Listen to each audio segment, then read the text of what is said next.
it's just not, it's not logical. Like, it's completely illogical to just leave things the way that they are.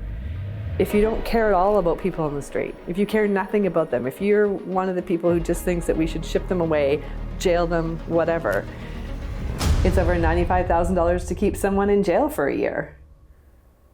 So you're telling me that you'd rather do that than pay $36,000 a year for that person to, you know, be supported and actually have the opportunity to have services connected to them, to actually rebuild their life, which are the things that we're seeing happening? Tell me how that makes sense from a strictly accounting perspective. It just doesn't. It just. I absolutely never saw myself getting into politics in any way, shape, or form. When I decided to run for mayor, I put my papers in on the very last day because I was just undecided about whether or not that's where I wanted to spend, you know, the next 4 years of my time and my life. When I first got elected to council, I was having this discussion with someone about youth council. They wanted to bring a group of young people who were considered like from an alternative system, right? They weren't sure that this group of youth were, you know, people who would become youth council. They weren't that type of person. And it was one of those moments when I realized, well, I'm not that type of person. You know, it reminds me that it's important that all types of people do this work. And I'm one of those people. It makes me feel like the change at like a deeper level can happen, I think. Because when I grew up, there was not people like me in these places. They were few and far between. We're at this like time when so much has to change, but we're trying to change things and systems that they're kind of stuck in the ways that they've done things. It makes it hard to move forward.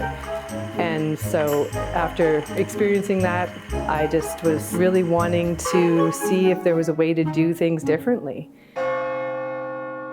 This last term as mayor, or my last term as mayor, was one of the most incredible experiences I've had. One of the things that our council really heard everywhere was around homelessness and opioid use and how it was impacting people in the community. And so we brought together a group of people to look at, you know, what would it look like in our community if we were to be able to house every single person and have them taken care of. And at that time, there was about 130 maybe people who were unhoused.